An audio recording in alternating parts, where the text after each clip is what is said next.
the City podcast.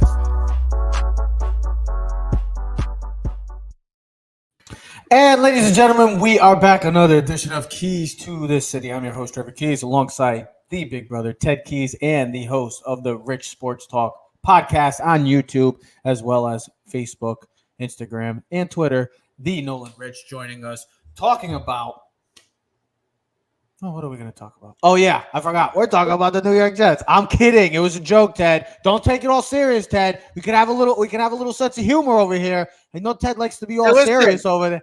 Sometimes I wonder. I wanted to see. Yeah, I know. Sometimes I wonder, but I wanted to see your face and reaction because I know that Ted was going to give me the look. I was like, did this guy really just like have a brain freeze? Like, we just talked for 20 minutes about the Jets and Brady and Aaron Rodgers. I'm screwing around. It's okay to be screwing around. And the Cleveland Browns, and can Deshaun Watson, carry them to the problem? Yeah, sadly, Deshaun Watson. Imagine that. Deshaun Watson, what he's going to massage his way into the playoffs. Wow, Ted. Wow. Too soon. I don't think it's going to be a happy ending for the Browns this year. Too soon. But never too soon. There is nothing off limits on this damn show. There should not be. There should be no rule. There should be a deep. Well, we are on Facebook too. Facebook might take us off because if we do go rated R, it could be bad. Could be bad. But yes, we are Keys that I like to massage. And those are very nice stockings. Ted, I guess we can officially say, because a week ago I broke your stones, I guess we can officially say it is now Christmas season, ladies and gentlemen. We are only a few days away from December and only a month away from 2023. Hey, this is where we find the real where the hell has this year gone? This is incredible. I mean, this is a fascinating year. First, before I was saying fascinating year, you can check out Keys of the City as well on all social media platforms. If you don't get to check out the live show, you can check us out at the streaming on Spotify, YouTube, Amazon, Google. So check us out at Keys to the City. And like I said, Rich Sports Talk. But I was just saying, the end of the year is literally upon us. 1 year or 1 month away from 2023.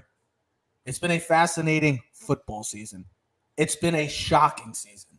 The New York Jets and the New York Giants are in playoff contention right now. What is going on in New York? What is going on in New York right now? The Jets are slated at number 7, the 7th seed in the AFC, and the New York Giants, alongside the all NFC East division, is in the playoffs right now. So a fascinating season, and Aaron Rodgers and Tom Brady has father time caught up to them. Which quarterback, the legendary quarterbacks, struggling performances this year have been more surprising. We'll talk about that, but you know why we got Nolan Rich on? The avid New York Jet guy. And boy, oh boy, the New York... Trev sounds like Brian. Is that I don't know if that's a compliment or if that is like a knock, because Windhorse is pretty good. I mean, you don't sound like Joe Buck at least, so at least that's a good start. I'm not going to lie. I do kind of miss Joe Buck sometimes with Fox games. Only when he's not doing the Dallas game stuff. But we're not here to talk about the Dallas Cowboys. We're not here even to talk about the New York Giants today. We'll be talking about later on in the week about that. You don't want to talk about the New York Giants, Ted? Damn. We have the Nolan Rich because the New York Jets are 7-4, coming off a very impressive win. I know it was against the Chicago Bears, an injury-prone Chicago Bears team. But are the New York Jets taking flight with the Mike White, Nolan? I'm going to start with you because you are the Jet guy. Are they taking flight with him? And I know you asked Mike F. and White, baby. Mike F. and White. But you did say you could go in many directions with this. So I'm giving the floor to you and what you think the New York Jets should do week by week, rest of the season, or hell, maybe even long term. Well, let's look at the short term. I think this is Mike White's job basically for the rest of the season, barring injury or him really falling off a cliff. But unfortunately, I don't really see that happening. I mean, the Jets, this is what they want in this offense, is a quarterback that can go through progressions, go through reads, and basically you were seeing it. He had 10 different receivers catch a ball this game. They were spreading the ball around. They were going through progressions. If the first option wasn't there, second option, then check down. So Mike White is methodical, at least in the approach. He's at least going through all the progressions. And he seems to understand this offense and play within the confines of this offense. And really, with this great defense that the Jets have, with a running game, where you saw with Bam Knight this last week that they have some juice in the running game. I mean, this is a team that can get to the postseason. And while I think it's going to be very difficult for this team to really realistically compete for a Super Bowl, can I see them making a postseason run with a running game and a defense that travels? Absolutely. So the biggest thing I'm really curious to see is just how this whole thing ends up with Mike White. But I do feel like for many Jet fans and people that watch this team, it's clearly offense functions differently when Zach Wilson's under center. I mean, let's be brutally honest. When we were going through the first 3 weeks of this season, before Breece Hall really took off or was starting to take off, Garrett Wilson looked by far and away as the best receiver in this draft. 2 touchdown catches, the rookie of the week 2. And then all of a sudden, he kind of disappears when Zach Wilson comes back. The first game, you have Mike White in there. Garrett Wilson has 5 catches, 95 yards, and 2 touchdowns. And probably is going to be the rookie of the week this week and looks like the class receiver. The other thing, too, is you look at Elijah Moore. Elijah Moore has been it's funny because of what's happening. He's such a talented receiver. That's the thing. Like, but these guys, it is amazing how it is kind of doing a 180 where a lot of Jet fans, and I talked them down, a lot of them on my channel, which were, we have to trade him immediately, get him out immediately. I'm like, let's keep him. Cooler heads prevail. Let's see what happens. And look, is it a coincidence that the first game, Mike White's out there, Elijah Moore gets to the ends of the first time this season, has 2 huge plays in the game? It's a bit. There's a word that you said that I wanted to. I'm sorry to cut you. There was a word that you said. You said functioning. And Ted, we were talking about it a little while ago about this offense. And you said a comment. Do you think that the Jets coaching staff? I want to ask both of y'all. Ted, I'll get to you on this one. You said, do you feel like the Jets? I don't know if you're. I don't know how I feel, but you said that. I don't know how I felt about it because I didn't see it. I don't agree with you on it, and I think Nolan will agree with me as well too. But you said, Ted, that this offense was kind of holding Zach back. Why did you say that? Well, no, I didn't say the offense was holding back. I said the coaching staff was holding back. Here's what I'll say is this. You can take it from 2 different perspectives, okay? I don't watch the Jets as much as I do the Giants, but what I did see is when you watch the game Sunday, now maybe it was because it was the Bears, but maybe it shouldn't be because it was like no one started to it was rainy, it was cold, the weather was really bad. Maybe you're playing more conservative offense, run the ball and win with your defense. But if you watch that game, they opened up the offense. Mm-hmm. That was much more of an open offense, a much more advanced. It was like in high school, you have your regular and then you have advanced. That was much more of an advanced opened offense with Mike White than it was with Zach Wilson. Now here's the thing. We're standing here. We don't know, is it Zach Wilson's fault that he's not smart enough or intellectually enough or good enough to pick up what they are given? You give an information. Mm-hmm. Are you able to process that information and then executed on the field?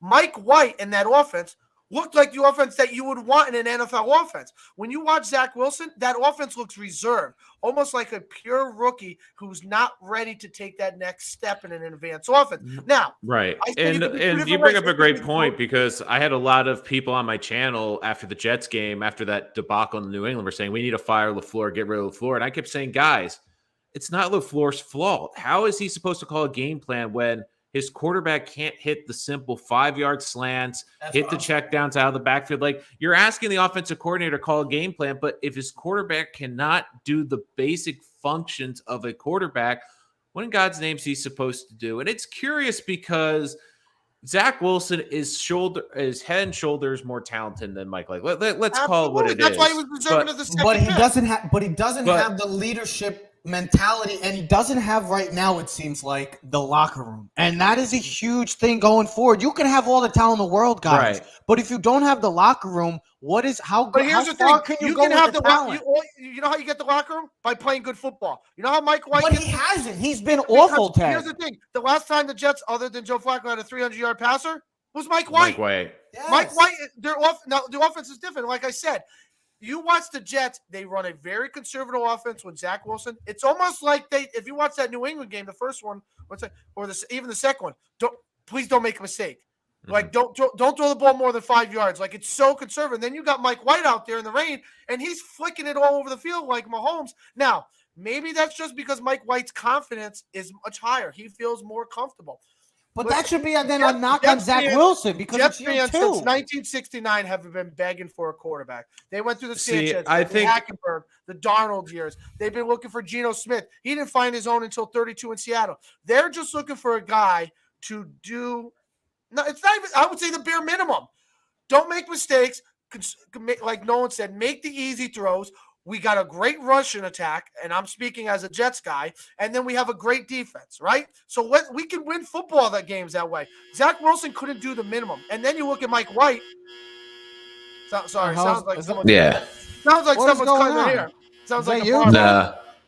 No, that might. No, I don't know what that was. So, but I think All I'll say with this, Nolan, and I'll let you take over, was when we were talking right before the show, guys like Garrett Wilson, Elijah Moore, like, oh, these guys are good again. So like, and it wasn't like they were bad. So I wonder what.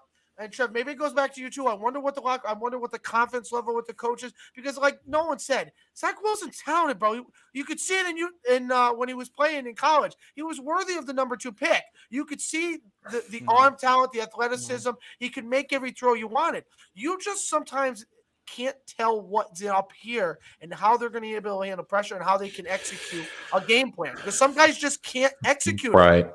I think he's got almost as Wilson's got case of the yips, but I actually look at it from a different perspective where I feel like Zach is almost too talented. And let me explain. Where when you have a guy with that much raw talent, they want to show it off. They want to be able to flick the ball down the field, make the wow play. Where Mike White is different. Mike White has a good arm, but not great. But he understands he's at his best when he functions within this offense. Like he understands his limitations, and because he understands those limitations, he plays within the scheme and he plays within the system.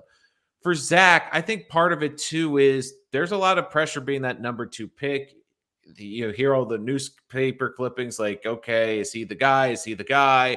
And I think Zach is looking for that home run. He's looking for that grand slam. But the problem is, in the NFL, you just need to make the simple plays. Like, don't make it as complicated as you possibly can, because you saw it with the Jets this last week, even against a bad defense. Mike White, first read, not there. Okay, what's my second? Okay, there's my check down. I'll go to my check down.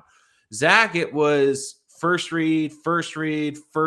Crap, my first read isn't open. What am I supposed to do now? So it's almost like basic understanding that he can't function right. with. That's what it comes down to. Like, you read your progressions. Like right. I say, you look at your first option, not there. Go down to your second option. If not, you look down for the check down. Like Zach Wilson, and that's my biggest thing too, is that it's year 2 and he's regressed, guys. Like he hasn't taken a step forward. Like right. Trevor Lawrence, I know he's had his up and downs, but this was a huge game against Baltimore, had his biggest drive and the best drive, probably the best game he's ever had as a pro. And he looks like he's starting to maybe figure it out going forward. Justin Fields, I know he's dealing with the injury, but he's got the talent. You give him an offensive line. You got some nice pieces offensively. You got a lot of cap coming, and you got to have a top 5 pick possibly in the draft next year. That can be a whole different franchise outlook for the Chicago Bears. And then you look at Zach Wilson. Like he's already gotten benched. It's like, oh God, if you're a New not York even Jet fan, benched. He was demoted to basically third string. wasn't even in, yeah, he wasn't even in. He was in street clothes. That when you're looking at that, when you're 2 years ago, you were the number 2 pick, right? And now you're in street clothes. As a Jet fan, you're like, oh my God, here we go again. But I would also go this far. I do think that the Jets have the right coach. I think they have the right GM in place. And I know people are saying, well, Joe Douglas selected Zach Wilson. Well, if we look at the rest of that draft class, I don't think that after Trevor Lawrence, it's really been home runs after him. So, Ted, I told you this. They should have taken Justin Fields. Yeah, but Fields has his own issues. Again, I think if you were to look at the upside of both of those players and the both upside within that system that they want to run the West Coast, Zach had the higher upside. That's why they went with him. But my big thing with this too, and I know the Jets will get killed for this potentially, but if they've come to the conclusion at the end of this year that Zach isn't the guy, move off and get out early. Like the biggest, there's in the NFL, you can't make mistakes in the draft, and it would be painful to miss on the number 2 pick. But the only thing that's more painful than that is trying to make it work when it's clearly not. Like, look, teams have pivoted off. Cardinals pivoted off Josh Rosen. We've seen teams pivot, and it So let usually me is ask for their you. benefit. Let me ask you 2 questions. Do the Jets move on from Zach Wilson? And who is the best option to you? Is it Mike White or is it Zach Well, Wilson, and honestly? I'll answer this in a kind of a question format too, coming back at you. What I don't like, if I'm a Jets fan, is how Robert Saleh handled the press conference the other day, going, "How's the thing?" And goes, "Well, it's a week-to-week decision." No, that's not what you should have done. That doesn't give confidence to the locker room. They were talking about it on the shows too today. Like you say, listen, Mike White's our guy. We're going to ride him through, and we'll make a decision when the decision needs. Because at the end of the day, here's what we were talking about. Let's break it down. Next 2 weeks are probably losses for the Jets. They're probably losing to Minnesota and they're probably losing to the Bills. But what if they win one or they lose both, but Mike White doesn't play well or plays well? So let's say he doesn't play well, right, in the 2 games, right? He comes back to reality. Then I think you have a bigger issue. But here's the thing. And then you look at their 3 remaining games, all winnable games. What, do you now bring in Zach Wilson again? Or do you write out the Mike White experience? He gets you to the playoffs. They lose in the first round of the playoffs. Who's your starting quarterback next year? Now, I think if you let Mike White run the season out and he starts in the playoffs, I think what Nolan said, you got to get rid of Zach Wilson then. There's no point in bringing it back because what are we going to do? Have a quarterback competition again? I mean, this ain't college. This is not college where we're going to see no.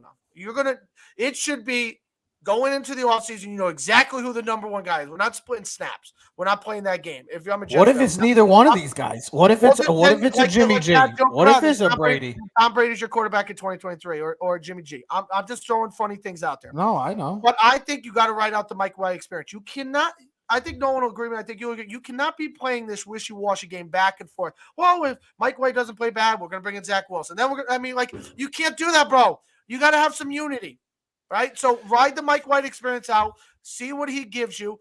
At the end of the season, you'll either know Mike White is the future. He'll be the starter going in next season. You're either going to be drafting a guy because he's not the guy, or you're going to give Zach Wilson a new opportunity. But I just think I kind of agree with they kind of have to move on because you just don't bench your number 2 quarterback. Your number 2 pick. Like, it just doesn't happen, bro. Unless it's an injury, you just don't bench him. And the way everything has gone down, Darnold almost had it easier than him, but he had no talent around him and no coach. So, and they rode with Darnold a lot longer, and he had a lot less. So I just think if you're the Jets, you're like, listen, this is a winnable team. This is a team that can win a Super Bowl. If we can get the right guy in next year with the healthy running back, with Breece Hall coming back and the weapons and the defense. I mean, think about that. Defense is really young.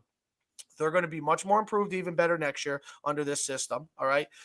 You get the quarterback right, you got the receivers, and you're going to have the running back. And hopefully, if Becton comes back and you get Vera Tucker back, you're talking about a sidewalk. Now you're looking at the Jets like, this is a Super Bowl team. We just need to find the quarterback. So, that's why I think you kind of have to move on. I feel that from the outside looking at, I think you got to move on if you're going to ride the Mike White experience.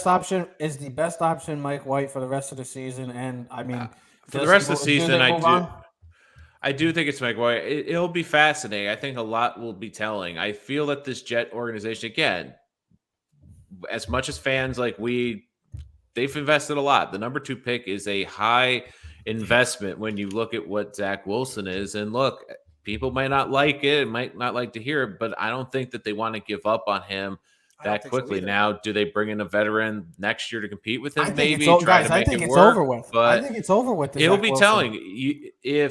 It will be very telling about Zach in the coming weeks. Like, if Mike White struggles and there is not even a thought to bring in Wilson, or if Wilson doesn't dress for the rest of the season, I think that will be very telling, because you cannot go into a season next year with a quarterback who was benched, with a quarterback that was redshirted basically the last couple of games, and try to sell to the fan base and to this team that Zach's going to be the guy. And look, I don't think the guys hate Zach Wilson. I think that is a narrative that I think is being misconstrued now. I just think they like Mike White. Yeah, I do think they like Mike White. I just think is win games and be ready to play, man, right, and be the fallen guy if shit doesn't go the right way.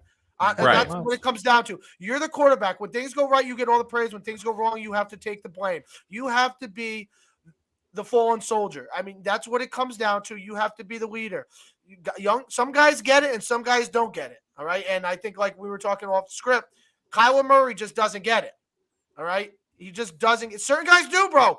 You can always tell with certain guys. I mean, even Josh Allen, as great as he is, remember that game? I Yeah, suck. he Dude. Like, sucked. I He was sucked. awful. You know what I mean? I was awful. I have to be better. That's what you have to do as the starting quarterback, Take especially in New York. accountability. If you don't like it, go play for Jacksonville. Go play for someone else, or go play in Canada where no one remembers you. Okay. At the end of the day, you want to be the best.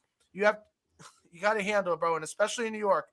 You know what I mean? They eat It's you a and whole. spit It's you a out. whole part. Talent can only go so far in the league. You got to have the heart, but you also got to take accountability. And quarterbacks, as Ted just said, when you win, you get all the praise. When you lose, you're the GOAT for the wrong reasons. Zach Wilson, and that's what gets interesting. And we'll see how the next 2 Hey, weeks perfect play out. example, Jeff, if I may say, perfect example I can think of and just popped in my head, and maybe you don't agree, maybe you do agree, but it's Jimmy G, bro. If any quarterbacks had scrutinized and everything from the years when he was in New England to San Francisco, gets him a Super Bowl, they takes the blame last year, they draft a quarterback, he gets benched, and now look, you know what I mean? Like, and the guys even afterwards still respected him. You know No, what I I mean? think So I think the better example is Tua because the organization tried to move off of him That's 2 or 3 times that's and another basically good one, fired. though. Like yeah, like look, and Tua handled the adversity. Like that's the big thing with Zach. And If he he stepped can't up to the handle this, plate. he's not the guy. Yeah, Exactly. and the only thing that could get probably the situation a little more stickier, I guess, is if Mike White does not perform well the next 2 weeks and they lose. What do you figure out now? Is it Zach or is it Mike or hell? Yeah. Do we I even mean, go hey, to, Mike White or can do make you the even go, decision or for do you them even really think easy. about bringing back Joe Flacco? I mean, that's just a No. debate that like the next 2 weeks for both the New York Giants and the New York Jets seasons. I know it's December. Well, this is it. This is the final month of the season. We got 6 weeks left. Now it's time to put up or shut up. You Mhm. got 2 huge weeks moving forward. You're either going to win some games, you're going to lose. These are the games that are make or breaks for you. I know that we talked about it a week or two ago about it, but these 2 next weeks for both the New York Giants and the New York Jets are make or breaks. Their seasons are on the line, playoffs are on the line, and we got to see how this Jet team bounces back with a nice win or continues. Can they continue their winning ways with Mike White against a Minnesota Viking team that is 9-2? The worst thing that can happen, like I said though, is if they do play bad and he plays bad, because then Minnesota's you got the worst pass defense in the league. because then you get that situation of, do we bring back Zach? And that's just not what you want to have around this time of year. Is December football and meaningful football for 2 franchises that haven't had meaningful football in the past 10 years. That's the worst thing that can happen for the New York Jets franchise. So if you're a Jet fan, you're hoping to God that Mike White, as we all expect him to be the starting quarterback. I don't know if they're playing this week by week or day by day crap. But if he is, the best thing that they could hope for is Mike White continues to perform like he's been performing. Speaking of 2 quarterbacks, when we think of these 2 quarterbacks, well, let's be honest. The one is the greatest of all time, and the other one is probably top 5, maybe just outside the top 5. But the performance is where you have the decisions of saying, what the hell's going on with Father Time? Has Father Time caught up to Aaron Rodgers and Tom Brady? Now, Ted, you could say, is it because of the identity, the lack of identity from both of these franchises? Is it the offensive lines? Is it just them playing poorly, Ted? Which quarterback to you, when we think of these 2 quarterbacks, all-time greats, Aaron Rodgers, back-to-back MVP, Tom Brady, I mean, he's got every statistical category. His name is Tom Brady at the top. They're Hall of Famers, but when you look at how these 2 have been performing this season, especially I think that Sunday, you're like, damn, this has not been the season to remember if you're a Green Bay Packer fan or a Tampa Bay Buck fan, or even if you're an Aaron Rodgers or a Tom Brady fan. Ted, so when you see these 2, which season has been more surprising to you? Is it Brady or is it Rodgers? So I want to say here's what I will say to this, and my answer first is Aaron Rodgers. Okay, I'll answer the question first. But what I will say to this is Tom Brady has ruined it for everyone. And you're like, well, what do you mean? He's 45 years old. Doesn't even All make right. sense. There's an expectation now that like USA scored, by the way, 1-0. We got 1-0 on the board. USA. Nice. That here's the problem. Brady's 45. There's an expectation that we think now that all these quarterbacks can play into their 40s, bro. Like, this is the problem. He ruined it for everyone else because he played so great for the last 5. Do you remember like 5-10 years ago? Like, we were like, once a guy hits 35, like he's kind of done. He should be getting ready to retire. 35's the new They don't 45. play until they're 40. 35's So like the new Aaron 45, Rodgers bro. is 39, going to be 39 years old, almost 40 years old. Like, I get it. They're still super talented. They are both still talented. All right. But the old days of 30-year-old, and I mean, I get it. Brady won a Super Bowl 2-3 years ago, but that team was stacked, and that team was. Here's something that why the Eagles are in first place. They're the healthiest. They had no injuries. None of the major key contributors were hurt. Offensive line was all healthy through all the 16 games. You know what I mean? Mm-hmm. Godwin, Evans, excuse me. Oh my God! Excuse me, he's part of the team. Excuse me. Oh yeah, that loser guy that runs off the field with his helmet. Antonio Brown. That bum Antonio Brown. They had Gronk. They had like 5 running backs. Their defense was like number 1. They had passer. They had all the things went right for, and that's what Brady needed. He needed other pieces around him. That's why he left New England But for me, it's Rodgers. All right, because there was an expectation with this team, and I thought so, and I lived up to the hype. That listen, this defense, this defense was going to be dominant. I thought. With all the pieces coming back, they had all the key contributors. They would have been one of the top defenses. And then I figured, hey, listen, I get it. Devontae Adams is a huge loss, but that's not the reason why they stink on offense. All right. That's not, I'm not blaming one guy. Okay. But Rodgers, because he's coming off of 2 MVP seasons. Mm-hmm. His drop off this year has been incredible. Yeah. Now we can use all the excuses. He's got the thumb injury. All right. They got no running game. They have young receivers, blah, blah, blah, all these. Yeah, but if you're that damn good, you make everybody around you better. I don't care. I don't need to hear excuses. Listen, I get it. I get it with the Devontae Adams. I would say Rodgers' play is because more himself. I would say Brady's struggles is because he hasn't looked good. Guys have been hurt. Bro. They've had multiple running backs hurt. They've had multiple receivers hurt. They had 3 linemen leave. Who retired? Who left for free? Bro, Brady, all he does is just check down to the running back. Yeah, because he's got no protection. The offensive ball out. Dude, he's the king of the intermediate routes. Ever since he's come in. And you know that. You know that. You should know that best. But here's the thing. They don't have Gronk running the seam routes. They don't have the tight end. That's what Gronk used to own the middle, and then you had Evans on the deep side with Godwin running the crossing routes, and then you had the backside of the backfield. They don't have that no more. I think all the key pieces of Brady losing is that. But Rodgers' play has dropped off, and I think a lot of that has to do with age too, man. Like, we just live in this time, like, Rodgers is fine, bro. Like, he's not 25. Like, he's not – I mean, even we got to start talking about Russell Wilson maybe. Like, Russell Wilson is in mid-30s. Wilson's been the worst. We already know Russell Wilson's been the worst. But, I mean, he's also – you got to understand, he took a lot of beatings in Seattle. He ran around – like, he's getting in his 32. Like, that – 5-10 years ago, we would have been like, Russell Wilson's probably closer to the end than he is. Remember, Russell was talking to playing at 40. I don't think Russell plays till he's 37. Who do you think? Is it Brady or is it Rodgers to you? Well, it is fascinating because both of them had probably the most chaotic off seasons of any of these quarterbacks. I mean, Aaron Rodgers had to defend that his girlfriend wasn't a witch, and then Brady basically got tired of his family after 2 months, and then a divorce. I would say it's Rodgers because look, I think Brady coming back. I think we all kind of felt this was going to be an odd year, especially when the training camp injuries happened. Like, we knew it wasn't going to be great in Tampa Bay. We thought he retired. Right. He retired. And to be honest, I think like it could have been better. But at the end of the day, the Bucs are still going to win that division. The Bucs are still going to have a they're lucky. Game. Because that division's so bad, it's like the NFC East. Yeah, but the NFC North isn't a juggernaut either. I mean, look, I know the Vikings have a great record, but it's also because the Packers couldn't take care of business. I mean, if you were to say coming into this season, like what would be more surprising? Like the Buccaneers limping into playoffs. And don't forget, the year they won the Super Bowl, they weren't a high seed. They limped in the playoffs that year too. But if I was to say, not only are the Packers not going to make the playoffs, but they are going to be to a point where they might start Jordan Love just to see what they freaking have. I mean, it's got to be Rodgers. It's not a good look for Rodgers where I feel like internally, externally, this season has gone as bad as it possibly could go, where he loses Devontae Adams. He's struggling. He's making turnovers. He's prickly with the coaches. He's prickly with the media. He's prickly with his teammates. Well, he is a prick, so.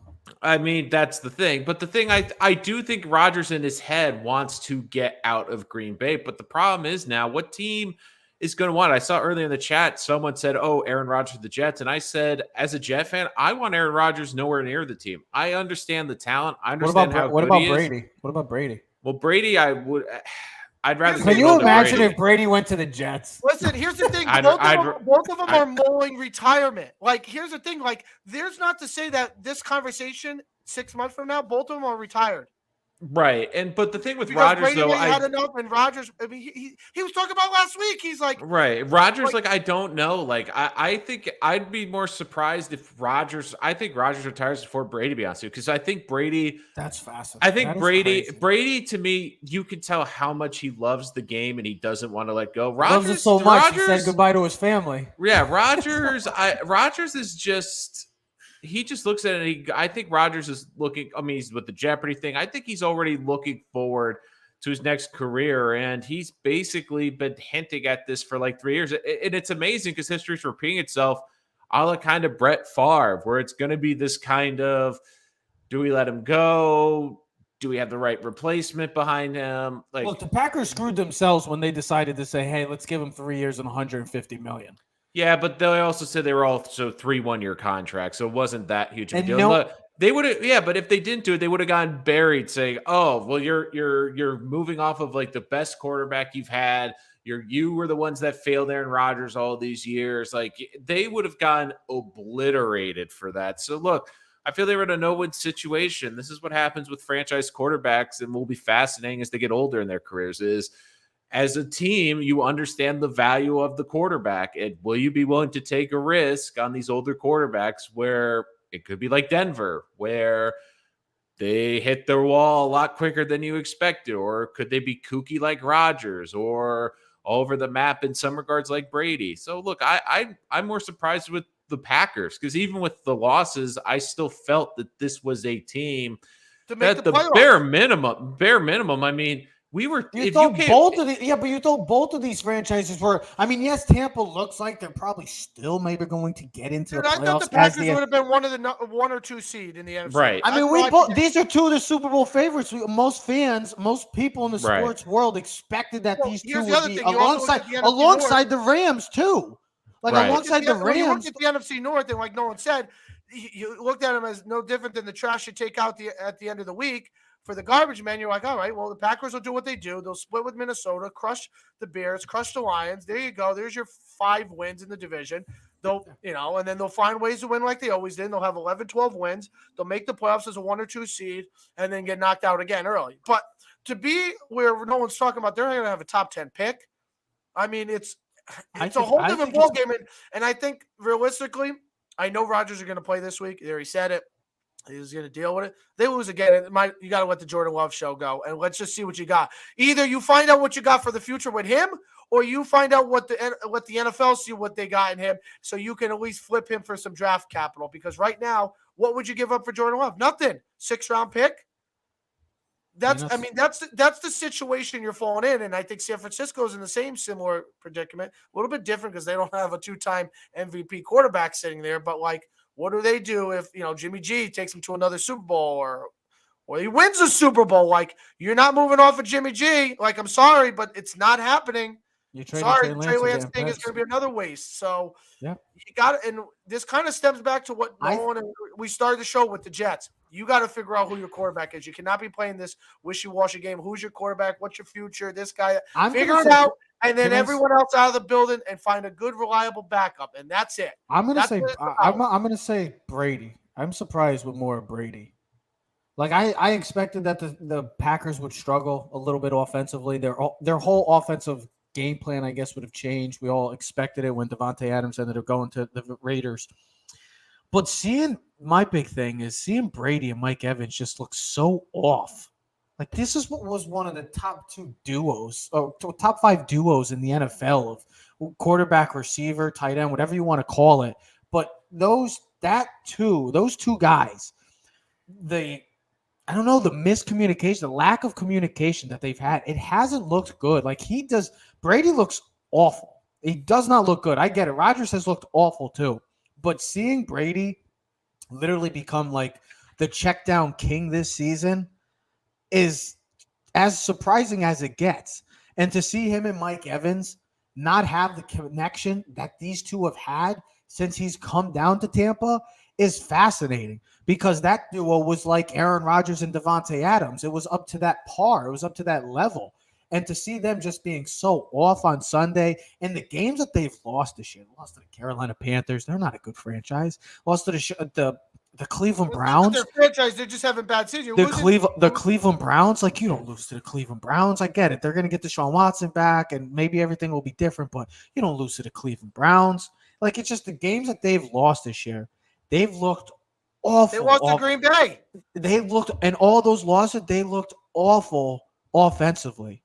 So both of these franchises, both of these teams, both of these quarterbacks have looked awful this year. They have not looked their part. They have not looked themselves. And these teams, maybe it's the identity as these teams, because the Buccaneers, when we talk about the Bucs, I don't know what their identity is. The Packers, you would say the running game, but I just don't understand him and Matt LaFleur, the disconnection, Bruce Arians not being there. It's just been I give Brady a bit of a pass, though, because, again, Bowles is back as the head coach. I think you're seeing Bowles struggle as a head coach. Like, I think they personally, if anything, some are made to be head coaches, no, right? So, but I mean, Aaron Rodgers has the same head coach, and Aaron Rodgers got this head coach because he got the other one fired, and Mike McCarthy, and McCarthy's doing pretty okay in Dallas. So, but they still have Leftwich as the guy, and he was calling plays. I know Arians had a huge impact on that team. But they still have Leftwich, and I get it. Bowles is the guy; he's the head coach. But Leftwich, yeah, but Rodgers has the same head coach. That's why I think it's Rodgers. Like, because I think Matt LaFleur has got to get rid of the offensive play calling duties. Sometimes it works, sometimes it doesn't. Give it to your offensive coordinator.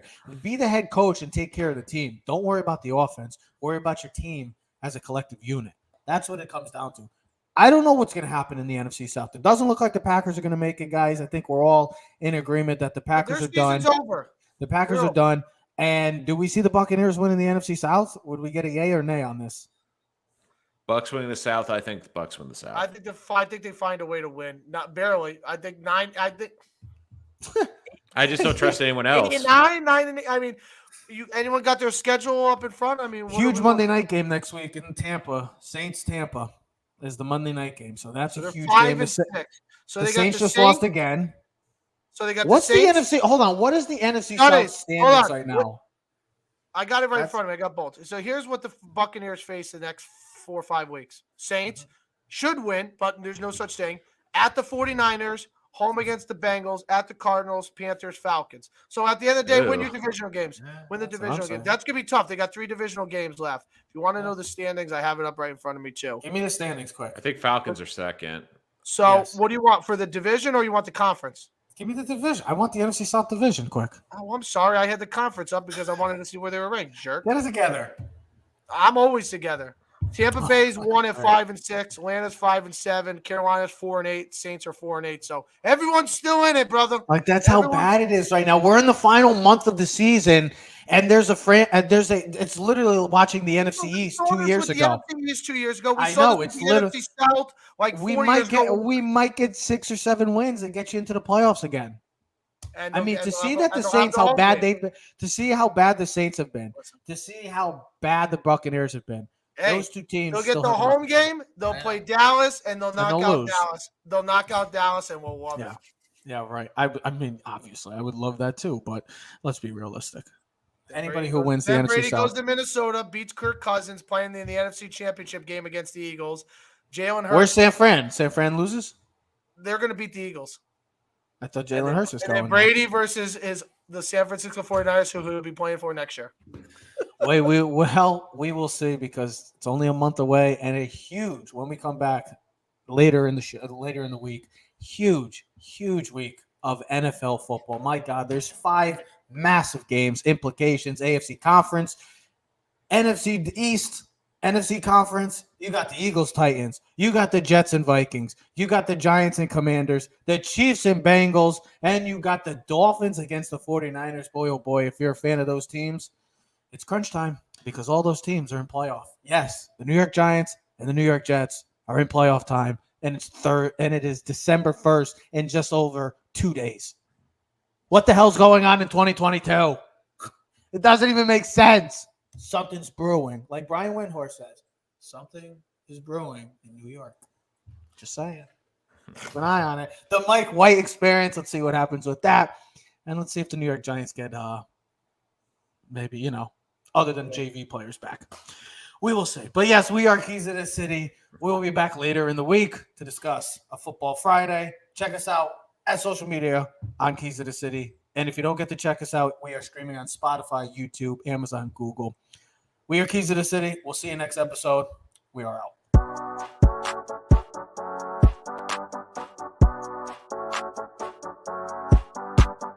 You are now in tune to the Keys to the City podcast.